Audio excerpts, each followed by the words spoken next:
Well, hello again and welcome back to another video. Something a little bit different this time. I'm back in the workshop and I've had this item in front of us a number of years and it stood on a shelf getting more and more dusty and more filthy. It was absolutely just, well, almost grey with grime when I was given it many years ago, and it was going to be thrown into a skip, and I kind of salvaged it. I don't think it's hardly ever been used really in its life. It's got one or two knocks and chips on it where I think it would had been stored in a garage for many years, and things as used as a bit of a shelf, sadly, before I got to it. But it's rather a nice little cute item, and what we're looking at here is I believe it's a 1959/60 Belling, what you'd call a tabletop hob and grill. It's the model 29, and as I say, this dates from the late 50s, early 60s. I think this model was made over a number of years, and I think it was made in two forms. This is the better one because it's got the 5-position simmerstat, the knob down there, a very grandiose name, but it's just basically a five position switch that you can have the element on, or the heating element. So yeah, as I say, I didn't think, you know, you get doing these things. I didn't think to take any video before I started, and as I say, basically I'm not going to call this a restoration because all I've done is really taken it all to bits and just given it all a jolly good clean.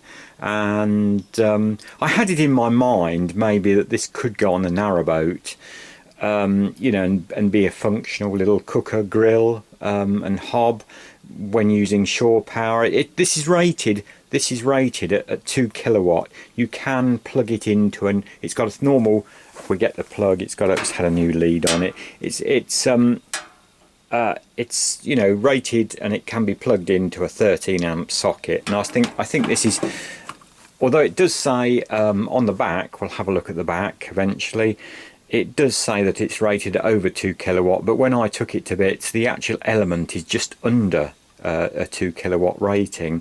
So I'm sure it would work on the shore power, but you know, hey ho, it's 60 years old, and one has to say, you know, is it safe to be still using something of that period? Probably it is. I'll leave that to your discretion. You know, various people have different, you know, takes on this.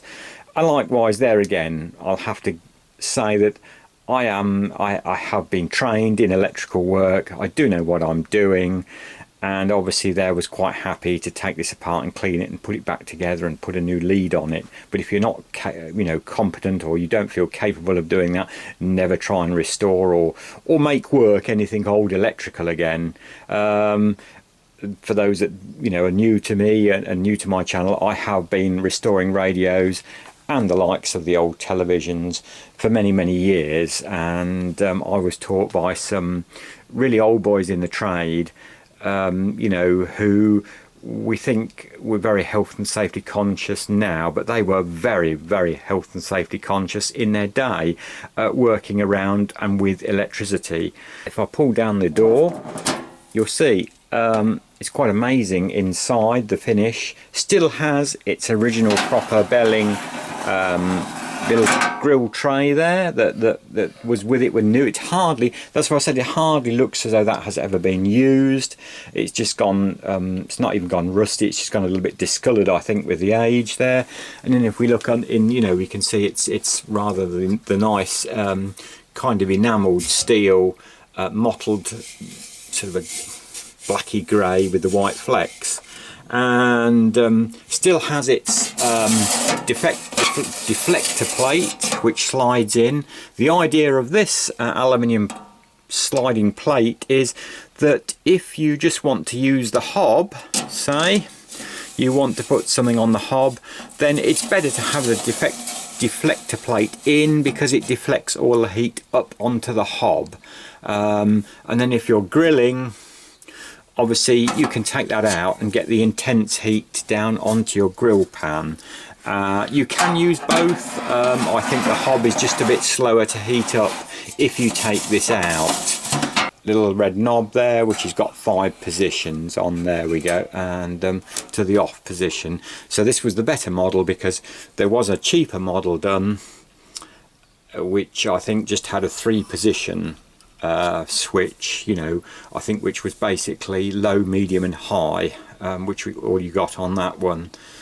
I do have a little bit of advertising blurb, which I'll put a picture up now, to show you how much this cost in 59 and 60 when this was made. I suppose it's quite a lot of money, really, but I think they were, you know, Belling realised there was a lot of younger people probably moving into bed-sits flats. Big cookers were expensive. You could plug this into a 13 amp socket and use it basically anywhere that you had, you know, 13 amp power. So in that respect, it was, you know, quite a neat little thing, really. I think people still like them. I've heard that people do like them and use them in VW camper vans, you know, where you've got, there again, where you've got electric hookup. If you go to a site and you've got the capability of electric hookup on that, in theory it should be okay to run off that. But like I say, this thing is 60 years old, and one wonders, you know, whether, for, you know, it's just a thing to look at, or whether it's a thing to use. I don't know. I haven't made my mind up what I'm going to do with this yet. As I say, I just thought it would look quite attractive on a shelf, if I made a shelf next to the cooker on the narrowboat, and, you know, then went on shore power. Or if you've got a big generator, if you've got over a 2 kilowatt generator, you could then theoretically use this. So if we turn around the back, and if I zoom in on that, you'll see it says for use on AC supply only, naturally, and then it's got the Belling plate there, and the watts says 2000, and the model number is 29. I think you can probably see that on the a nice sort of original brass little plate there. And as I say, it's all complete, and very much all original. And you see a lot of the, if anybody looks on eBay, you see a lot of the smaller, what I think was called the Baby Belling 51 model, which has got like a little oven. But you don't see this model 29 that much, and so I think, you know, I wouldn't think there's probably many left around about now. And so there we go. I've put the I've switched it on and put the period kettle on it, and we'll come back in a minute or two, and yeah, I'll roughly tell you how long that takes to boil. You know, the hot plate does take a little while there to get, you know, quite warm. I've left the deflector plate in, so all the heat is being deflected up to the you know, heavy hot plate there. And as I say, we'll see how long that there's about 3/4 of a kettle full in that old kettle, and we'll see how long that takes to heat up. But it works remarkably well, considering. So yeah, we'll come back and see when the water's boiling. So there we go. That's about 4 minutes now. So it's not the quickest thing, but hopefully you can hear and see a little bit of steam perhaps there coming off the kettle. It's getting relatively close now, and quite surprisingly, you know, the outside, I suppose with a deflector plate in, you know, it's all the heat is all going up to the hob there. It doesn't get too hot, and as I think it was about 4.5 minutes, and so it was cold water, and the kettle's about 3/4 full. So quite surprising, really, how well it does, you know, still function there. And as you can see now we're getting very close now there, and well, I think I shall have to turn it off in a minute, because we're about boiling, and I don't want to condensate I haven't had any heat on in the workshop here for some time, and we'll get a lot of condensation if I let it boil too much. But there you go, the water is now, you know, boiling away there quite merrily, as I say, on the Belling 29. Now if we turn it on, you can probably see now with the deflector plate move there, it's quite the element is up there. It's like the old-fashioned wire, spiral wire element there, and it's getting nice and warm. And obviously, you know, you can toast, you can grill, and I think I think there is a Belling 29 cookbook with all sorts of wonderful ideas that you can do in this. So yeah, there we go. It works and performs very well, and has cleaned up amazingly. As I considering this is now some 60 years old, as I say. So I haven't quite made my mind up what I'm doing with it yet. But I thought it was worthy of a little video. I should have took some shots, I know, before I started, you know, work on this. But unfortunately, I still haven't got my head round around this YouTube business. But I thought it was.